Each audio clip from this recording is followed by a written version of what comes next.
Hello，大家好，歡迎嚟到 O2 Racing 啊！上一條片就講咗第8場嘅3班1200米啦，未睇嘅朋友就記得睇一睇先。咁嚟緊呢條片呢，我就會講第2場嘅4班1200米啊，都係講短途啊。喺節目開始之前，就想大家俾翻個 like 啦，同埋訂閱我個 channel 啊，事不宜遲，而家開始啦。嚟緊禮拜六嘅4班1200呢，就拆咗兩組啦。咁呢組我認為就比較弱啲嘅，咁都結合咗啲比較新啲嘅馬啦。有兩隻馬係初出嘅，亦都有兩隻馬咧，只係出賽過一次嘅啫。咁另外都有好多後生馬嘅，所以我認為睇狀態咧係好重要嘅。咁今條片就換一換個模式啦，我哋一路睇住神操片，一路講解啲馬啦。咁1號嘅不勞而獲，幾時正嘅？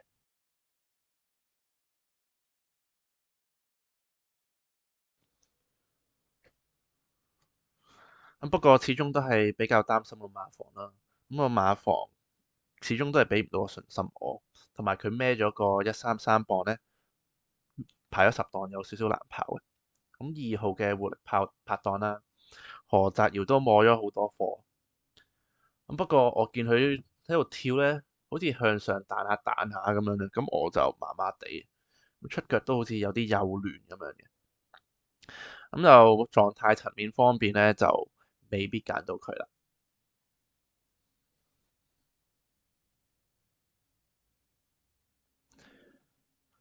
好，3號嘅勝利君子。咁呢隻馬上場就跑馬地啦，初跑咁就跑得比較落後啲嘅。咁見到佢即係佢一路跑一路懟條頸向前咧，咁呢個形態有少少麻麻地。隻馬啲力度咧亦都未上晒。今次排咗5檔咧係 OK 嘅，咁再留意一下先咯。好，呢隻4號嘅睿智多寶，咁其實個樣都幾時正嘅，不過又係啦，馬房咧係俾唔到信心我嘅。咁觀察一下先，4號睿智多寶，5號嘅星鑽貴人。今次咧就加重咗好多，體重就加重咗19磅，好大冧呢隻馬，好多肉身，我覺得要收下身添。佢而家公布嘅體重係169磅，我認為呢隻馬咁耐冇出過咧，要跑過一兩場先，而家熱身先，始終都係大份馬。不過走過都還可以啦。好，6號嘅泰盛區，咁即係泰盛區咧轉咗馬房之後。跟住之後試咗課習咧，試得幾好喎，一放到底，咁又可以留意一下嘅，跳都還可以。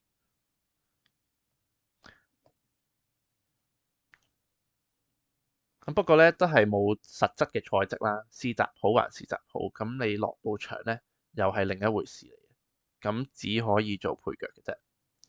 好，跟住7號嘅新力嬌啦，呢隻咧好似正，跳得好 fit 嘅隻馬。咁上次跑1400米啊，濕濕地嘅艾少禮跑，今次咧就落翻1200喎，竟然，咁又換艾少禮喎。咁就從狀態方面咧都要納入範圍嘅。哇！呢隻8號嘅團結勇士咧跳得幾靚，好聚手啊！咁嗰隻馬好似 fit 咗好多咁樣，比起對起上次。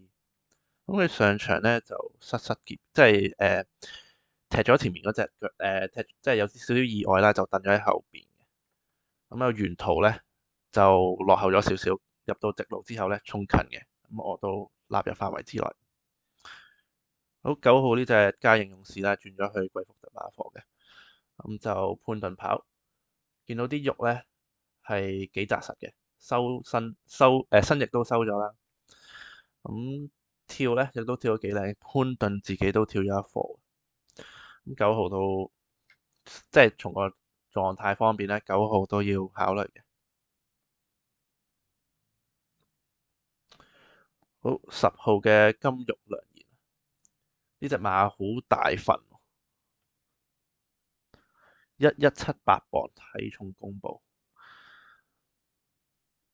跳過都還可以嘅，咁望一望先啦。11號呢隻手錶之星，我好中意隻馬，神操狀態。咁不嬲都 fit 開嘅啦。咁今次就換咗個配備啊，咁同埋配翻田泰安咧，我都會睇好呢隻馬11號手錶之星。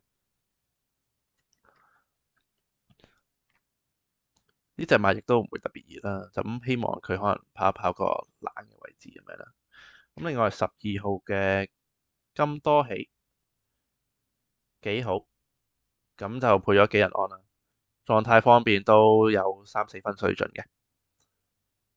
咁搏咗好多場㗎啦已經，咁就搏失咗已經3、4場到㗎啦。咁今次咧轉嚟沙田1200米咧，路程係 OK 嘅。咁亦都拆咗兩組，拆咗組弱組咧，我覺得隻金多喜咧係可以留意下嘅。所以喺狀態層面方面咧，已經可以篩走咗好多馬㗎啦。咁我列入考慮範圍嘅只係1號嘅北路怡獲啦，6號嘅泰盛區，7號嘅新力嬌，8號團結勇士，9號嘉應勇士，10號金玉良言，11手錶之星同埋12號嘅金多喜。咁另外嗰啲馬咧就唔睇住嘅。首先我就會篩走啲冇乜賽績嘅，或者係冇沙田1200米經驗嘅馬先。咁隻6號嘅泰盛區啦，咁呢隻馬咧賽績就冇嘢好睇㗎啦。好睇嘅咧就係個閘嘅啫，個閘咧佢就放咗出嚟嘅，一放到底。今場馬都有幾多馬係快嘅，咁呢啲新馬咁樣拍住鬥燒咧，我又擔心佢啲氣量未足夠啊。咁啊6號嘅泰盛區就劃走咗先。另外1號馬北路怡獲啦，咁呢隻馬咧雖然係跑沙田1200米上個名，不過都係啲條件限制賽嚟嘅。咁再出咧都好似有少少徘徊咁樣。今次孭133磅咧，對呢隻馬會有少少困難嘅。不過佢換咗個配備，咁大家可以憧憬一下嘅。咁呢啲馬子可以列入配腳範圍嗰度啦。咁1號同6號唔要先，跟住其餘嗰6隻馬咧，我會揀3隻馬嚟玩鐵三角，買正 Q 位置 Q 嘅。我會揀8號嘅團結勇士、11號嘅手錶之星同埋12號嘅金多喜，因為我認為從個博彩角度啦，同埋穩健性嚟講咧，呢3隻馬係唔錯嘅。咁呢度裏邊咧，我最中意嘅就係隻手錶之星，中意在就係廖康銘今次就喐手啦，開始換下啲配備，換下啲操練手法咁樣嘅。首先佢今季出咗3場啦，有一場上名嘅。咁不過咧，其實呢隻馬一貫上季跑開咧係幾快前速噶嘛。不過今季3場咧，就算上名嗰場都係慢閘嘅，甚至乎前速係 catch up 唔到前邊嗰啲馬嘅。咁就好奇怪啦，佢帶開嘅係硬罩。今次賽前咧就唞夠啦，返咗從化，跟住之後喺沙田嗰度試過一課泥閘啦，咁就一放到尾嘅。而佢係換咗個 H 嘅頭罩，咁個前速開始咧就有返啦。而田泰安自己都摸咗2課，咁我覺得誠意咧係十足嘅。咁而家咩124磅啦，同埋47分咧，係佢上季贏馬差唔多嘅水位嚟嘅。我諗呢隻馬差唔多火候㗎啦。而廖康銘嚟緊禮拜6都有隻8路金剛啦。咁如果玩過關過落呢啲手錶之星嘅位置度咧，都會幾好分頭嘅。咁所以咧，隻11號嘅手錶之星，論個狀態、論個鬥志同埋部署手法咧，我都會中意呢隻11號嘅手錶之星。唯一擔心嘅就係個12檔啦，同埋騎師發揮。咁呢個12檔咧就有少少尷尬嘅。咁因為都幾多馬係放嘅，例如9號嘅嘉應勇士會放啦，同埋6號嘅泰盛區都有機會放嘅。咁隻11號嘅手錶之星可唔可以埋到去2碟咧？甚至乎係放頭咧？咁就真係要好考田泰安嗰個臨場個發揮啦。咁呢度如果有分頭有10零倍嘅話咧，我都會信田泰安嘅。咁首先11號就要咗先。另外8號嘅團結勇士係我第2中意嘅馬啦。第一，佢嘅父系係 Hellbent，呢個父系咧我非常之中意嘅。啲新馬表現咧一般都唔錯嘅。美影歌飛啊、燈膽將軍啊、有情有義啊、白鹿金剛、拉合爾機不可失、天賜喜、觀今期呢啲全部都係明星馬嚟嘅。而我覺得呢隻團結勇士咧，其實仲有得上呢隻好後生嘅4歲馬嚟嘅啫嘛。咁上鋪咧，佢係有少少意外嘅。咁我哋由呢一度開始睇啊。咁9號嗰隻啊，內欄。咁呢度咧，俾前面報文嗰隻咧 check check，哇，咁樣就已經冇咗成個馬位啦。咁個步穩都冇咗啦。咁不過隻馬咧都追得唔錯喎，認為。同埋呢度轉彎咧都轉得幾乎下嘅，轉咗一個3、4年。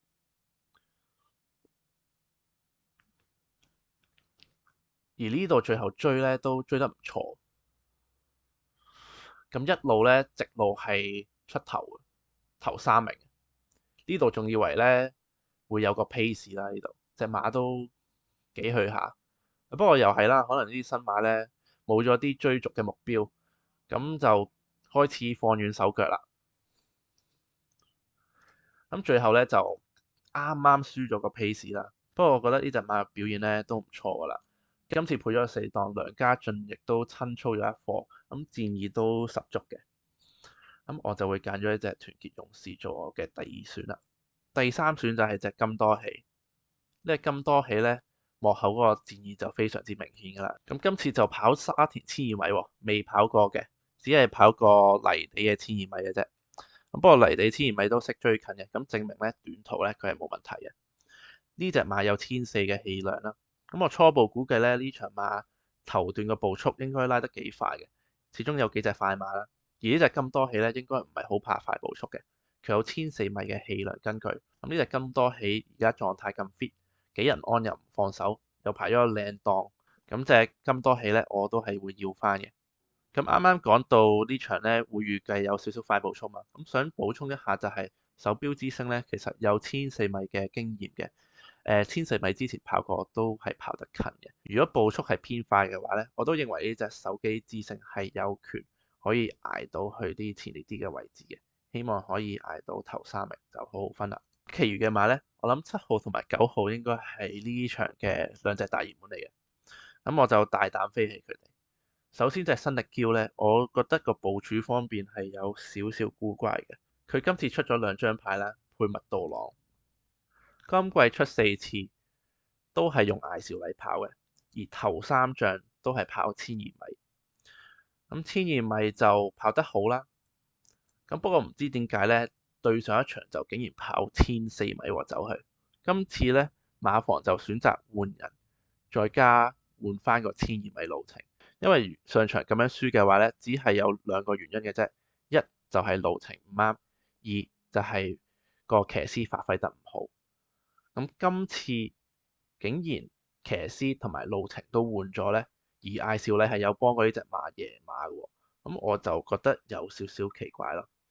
加上呢隻馬會係熱門嚟嘅，咁我就唔知係咪真係有咁大隻蛤乸隨街跳啦。呢個馬房嘅部署咧，通常都係有少少古怪嘅，咁我自己就會對呢一方面嘅嘢就會小心啲咯。咁不過呢隻馬當然係有能力啦，咁跑出嚟亦都唔意外嘅。不過因應個賠率同埋佢嘅幕後嗰個處理呢隻馬嘅手法咧，我就一般般啦。呢個9號嘅嘉應勇士咧，今次又換咗潘頓。咁其實佢上場初出咧，我覺得佢跑得一般般嘅啫。因為呢隻馬過往咧跑1000都係跑得近嘛，今次咁樣輸俾隻俏眼光5個馬位咧，真係有少少失望嘅。咁田泰安咧，亦都喺賽前其實操咗一課，咁不過最後咧就俾咗潘頓跑，潘頓亦都操咗一課。咁我喺度諗，其實有機會係田泰安揀騎手錶之星嘅。咁呢隻嘉應勇士咧，其實都係有啲質素能力嘅，不過又係啦，賠率欠奉，加上佢嘅長力根據咧，未必及得上手錶之星。咁如果2隻馬喺前面鬥放嘅話咧，我就會偏向信隻手錶之星多啲咯。咁最後就係呢隻金玉良言啦。因為金玉良言就一隻唔係好穩定嘅馬嚟嘅。咁佢前一場咧就跑咗個第3名啦。不過其實佢後邊贏嗰啲馬咧都係一般般。佢贏一隻薛形勢嘅有形量啦，同埋一隻呢場突然失準嘅包裝戰將。再數落去嗰啲靶呢，咁真係麻麻地啦。上一場165場次呢，就俾咗布文騎嘅，咁不過呢一場呢，就當冇騎過啦，佢大部分都喺外碟嗰度冇遮擋，咁就跑咗包尾。不過我唔中意咧就係馬房嗰個操練手法。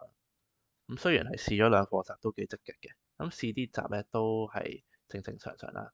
不過何然呢排咧唔知點解好中意用啲跑步機啊，而嗰啲馬用呢個操練手法，即係唔出嚟跳，唔出去踱步，咁其實啲馬嘅成績咧一貫都係麻麻地嘅。呢隻馬賽前咧除咗兩課習之外咧，淨係出咗嚟跳一課，咁其餘都係用跑步機去做啲操練嘅。咁我就一般般啦。重複多次我心水。第二場嘅4班1200米呢，我就揀咗3隻馬嚟玩鐵三角，買連贏韋志 Q，分別係8號嘅團結勇士、11號嘅手錶之星同埋12號嘅金多希。呢條片嚟到呢度為止啦，多謝大家收睇，我哋下條片再見啦，拜拜。